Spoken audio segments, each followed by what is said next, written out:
બધા ગુજરાતીઓના ઘરે સવાર સવારમાં નાસ્તામાં કે સાંજે ભાખરી તો બનતી જ હોય છે. આજે તે જ પ્રમાણે આપણે ઝમાઝમ વરસાદમાં ખાવાની મજા આવી જાય ને એવી મસાલા ભાખરી બનાવશું. તો આજે સાંજે ખૂબ જ વરસાદ હતો એટલે રાત્રે જમવામાં આ જ નક્કી કરી નાખ્યું. તો આજે મેં અહીં મસાલા ભાખરી અને ચા બનાવી છે. મસાલા ભાખરી બનાવવા માટે અહીં મેં 3 કપ જેટલો ઘઉંનો લોટ લીધો છે. રોટલીનો આપણે જે નોર્મલ ઝીણો હોય છે એ જ લોટ લેવાનો છે.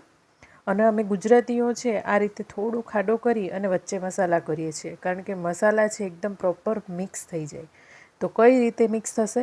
તો અડધી ચમચી હળદર, અડધી ચમચી ધાણા જીરું, 1 મોટી ચમચી મરચું લેવાનું છે. અહીં અમે થોડું તીખું એવું મરચું લઈએ છીએ. અને અડધી ચમચી જેટલું અથવા સ્વાદ પ્રમાણે મીઠું અહીં ઉમેરવાનું છે. સાથે આપણે 1 મુઠ્ઠી જેટલી કસૂરી મેથી ઉમેરવાની છે. તેનાથી થેપલા જેવો ટેસ્ટ પણ આવશે અને સ્વાદમાં ખૂબ જ સરસ લાગશે. એકવાર તમે આ મસાલા ભાખરી બનાવશો ને એટલે થેપલા તો ભૂલી જ જશો. સાથે અહીં મોણ માટે મેં અહીં મોટી 3 થી 4 ચમચી જેટલું તેલ ઉમેર્યું છે. અને આ બધું સારી રીતે પાણી નાખી અને મિક્સ કરી લીધું હતું. આ રીતે મિક્સ કરવાથી પ્રોપર મસાલા ભળી જાય છે લોટની અંદર. ક્યાંક હળદર લાગે છે અને ક્યાંક તેના ગાંઠા રહી જાય છે એવું થતું હોય છે, એવું બિલકુલ નહીં થાય અને એકદમ સરસ એવી મિક્સ થશે. હવે ધીમે ધીમે પાણી ઉમેરી પૂરી કરતાં થોડો કઠણ એવો લોટ આપણે બાંધવાનો છે. પૂરી અને પરાઠા કરતાં થોડોક કડક એવો લોટ, બહુ નરમ પણ નહીં અને બહુ કડક પણ નહીં, એવો મીડિયમ લોટ બાંધશો ને તો તમારી ભાખરી છે એકદમ પ્રોપર વણાશે પણ અને ધીમા તાપે તેને તેલમાં સારી રીતે શેકાશે પણ. તો જો આ રીતે લોટ બંધાય ને એવો લોટ આપણે બાંધવાનો છે. 10 મિનિટ માટે ઢાંકી અને રહેવા દઈશું અને પછી આ રીતે એક સરખા માપના આપણે લુઆ તૈયાર કરી લઈશું. તો અહીં મેં લુઆ કરી લીધા છે. હવે આપણે તેને વણી લઈશું.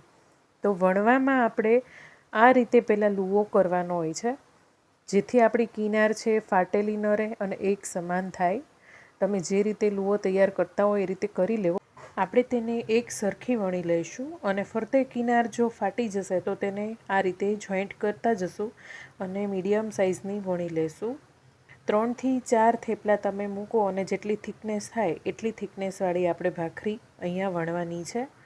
તો આ રીતે વણાઈ ગયા બાદ થોડી ગરમ થયેલી તવી પર આપણે અહીં રોટલી માટે જે શેકવા માટે આપણે લોઢી લેતા હોઈએ છીએ તે જ લોખંડની લોઢી મેં અહીં લીધી છે. તેના ઉપર આ રીતે તેલ નાખી અને ભાખરી ઉમેરી દેવાની અને ભાખરીને આપણે થોડા તેલમાં બનાવી અને તૈયાર કરી લઈશું. તમે જોયું છે મોણ પણ આપણે બહુ વધારે પડતું નથી ઉમેર્યું. એ જ રીતે આપણે તળવામાં પણ બહુ વધારે પડતું તેલ નથી ઉમેરવાનું અને એકદમ મીડિયમ ગેસે આપણે તેને શેકવાની છે. બહુ ફટાફટ શેકશો તો બળી જશે અને વચ્ચે થોડી કાચી લાગે. તો એ રીતે ન થાય, એકદમ ધીમે ધીમે આપણે તળશું. તો થેપલા કરતાં તો બહુ જ ઝડપથી બનીને તૈયાર થતી હોય છે અને સ્વાદમાં આપણે થેપલા કરતાં પણ વધારે સરસ લાગશે એમ કહીશ. ફટાફટ પેટ ભરાઈ જાય છે અને રસોઈ પણ ફટાફટ બની જતી હોય છે. તમે જો આ ટ્રાય ન કરી હોય તો રેસીપી જરૂરથી ટ્રાય કરજો.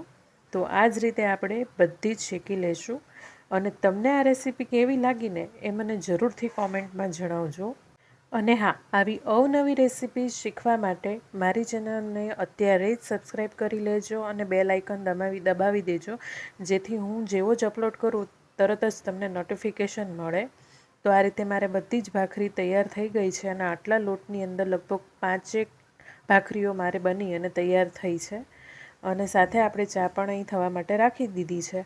તો ગરમ ગરમ મસાલેદાર ચા અને આ ભાખરી સાથે ગળ્યું અથાણું હોય એટલે જમવામાં મજા જ પડી જાય.